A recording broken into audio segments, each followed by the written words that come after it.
Hello, everybody. I'm Johnny Calloway, host of Morph Into a New You, where we believe changing a thought changes a life. We want to share that we are a part of Mental Health News Radio Network. They provide the platform for myself and all my guests to have our voices be heard, to bring light into the darkness of some of today's most paralyzing atrocities. And the theme for the month, actually, January 2018, is Finding Your Voice. We have spoken with Dr. Eric Gentry. His specialty is post-traumatic stress disorder and addiction. And we have spoken with Joanne Brennan, author of How to Thaw Your Frozen Feet. And we have spoken with Valerie Wood about facing stigma. So we have had incredible guests. When we spoke with Dr. Gentry, he shared a quote with us from the book of Thomas in the Bible that just astounded me. And the quote was, "Bring forth that which is within you, and that which is within you will save you. Fail to bring forth that which is within you, and that which is within you will destroy you." I was captivated by that when he shared that on the show, because I just absolutely believe it. We are as sick as our secrets. We hold back for one reason alone. We are afraid of how people will think or feel about us if we say what we think we would love to say. It doesn't matter if we want to say we love roses, and we're afraid how somebody will take that, how somebody will perceive us if we share that. The bringing it out, not bringing it out, we bottle it up. And I believe personally that it turns into a physical sickness. And sharing, I stumbled across this thing in one of my writings a while back where I said, true identification fosters hope. So when somebody shares, when I hear a speaker at a 12-step meeting or a motivational speaker at an event, when I hear them say something that I can truly identify with, I feel it physically, because hope can be a physical feeling. And what I feel when I have that true, authentic identification is hope. So true identification fosters hope. To me, that's one of the beauties of the 12-step rooms. I get to hear other people who have been where I've been, done what I've done, trying to go where I want to go, and I am not alone.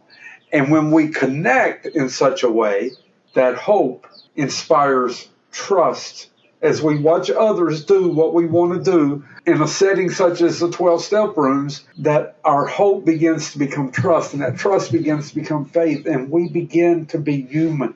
I love that.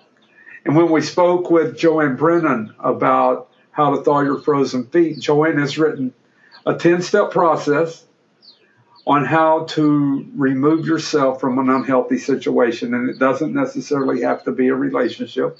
Joanne speaks of how you could use her process to step away from an addiction, any addiction, and how to step away from an abusive relationship. And her process is incredible.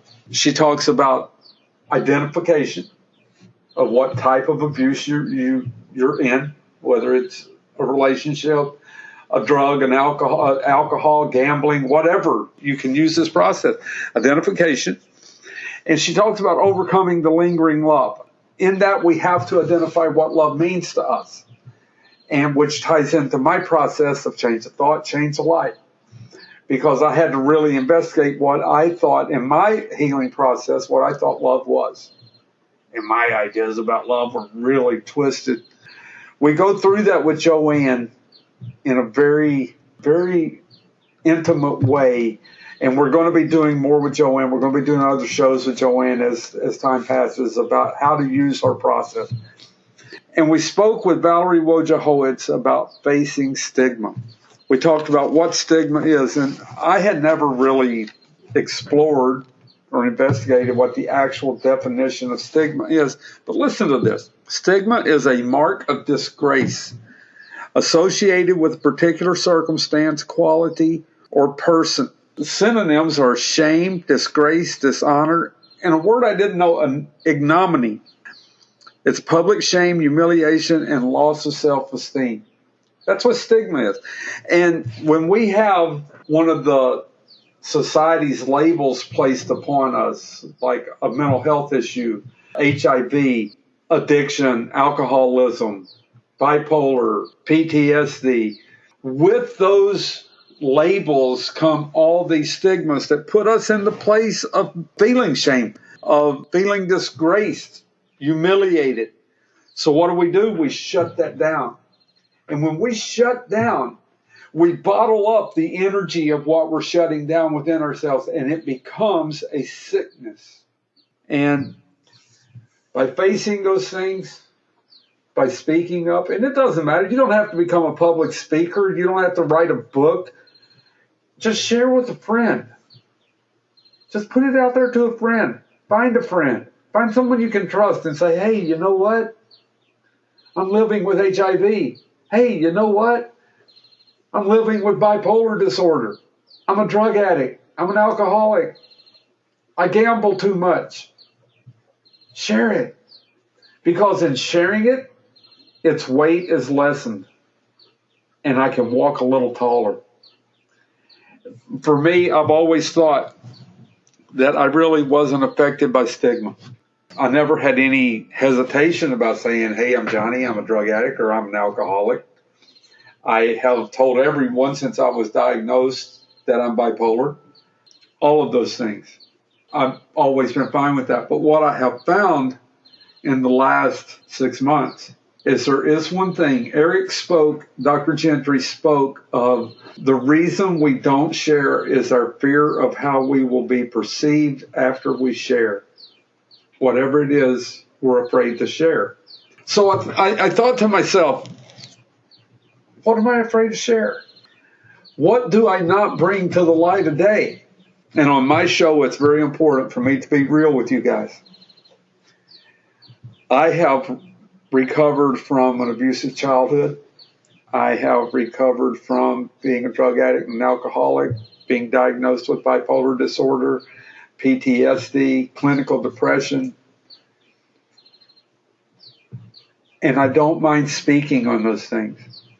What I hesitate to share about, what I bottle up within myself, are the spiritual tools that I use to get through that. Isn't that amazing? Those are the things that hold me together. My training, my studies in A Course in Miracles is the foundation of everything I stand on. Everything I stand on. The 12 steps opened the door for me to go to A Course in Miracles class. They opened the door for me to be looking for a higher power to turn my will and my life over to. But the higher power that I turned my will and my life over to, I found in A Course in Miracles. What is A Course in Miracles? It's a book. It's actually 3 books. But it gives a deep spiritual meaning to all of life for me. All of it for me. And what happened is I discovered A Course in Miracles in 1987. Yeah, 1987.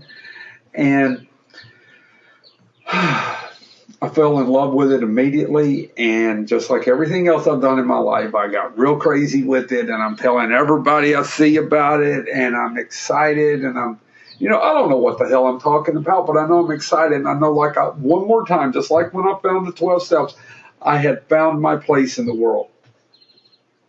And I wanted everyone to know there was another way. It took about 3 years of that, and I ended up drinking and drugging again. And a bunch of my 12-step friends said it was because I got involved in that Course in Miracles thing. I never believed in that. But that perception, their perception of that, put a place in me. Now, don't get me wrong. I never stopped studying A Course in Miracles. I never stopped trying to apply it to my life. But I did stop sharing so much about it. My really close friends, most of them anyway, some of them I even keep it from, I share with it. I quote it. I live it. I try to live it even when I'm not talking it. But I shut it down. And now I'm doing these podcasts with everybody every week. I'm talking to these really powerful people in the healing field. And I quote it. I say, oh, yeah, that's like what A Course in Miracles says. And then I quote it. But I don't really own it's about to change. I don't really own how powerful the forgiveness aspect of A Course in Miracles has been in my healing process. How accepting spiritual responsibility for my physical existence has empowered me to the point that I can move through things that others would say was impossible to move through. I found my power. I found my peace. I found my love in A Course in Miracles. So as you move forward with me and morph into a new you, be prepared. Because I'm going to talk to people, clinicians, doctors about bipolar, PTSD, all those things that have been such an incredible part of my life. And I'm going to listen to their clinical and their psychological answers, and I'm going to add to them the spiritual component that A Course in Miracles has brought to it for me. Because to me, they all work together. And if I don't share those parts of my life with you guys, I'm doing you a disservice. Because the psychological part is important. It's very important. The spiritual part's no good without it. But the psychological part of it isn't whole either without the spiritual component. So I'm going to bring that to the light of day as we move forward in the year of 2018. I hope you guys ride along with me. I want to say I spoke my spiritual truth in my first book, Taming the Dragon. The object is not to conquer the dragon, but to tame him and make him an ally. I shared those principles and those ideas in that book. And that book will be coming back out in 2018. I shared my story in depth in my book, Dragons to Butterflies, The Metamorphosis of a Man.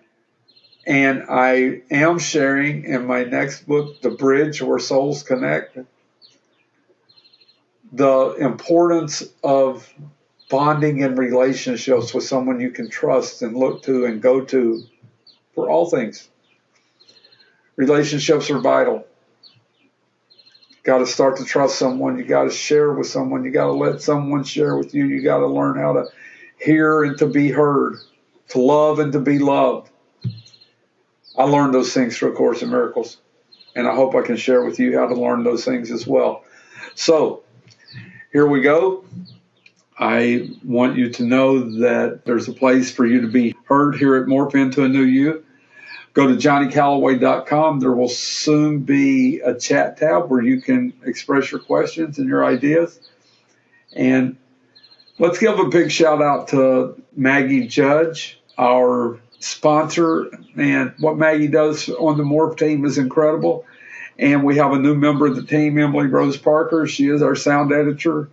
I want to say thanks to everybody that's ever been a part of anything that I've done to get me to this point where I can share with you the tools that I've used to be who I am today. Thank you. Talk to you again next week.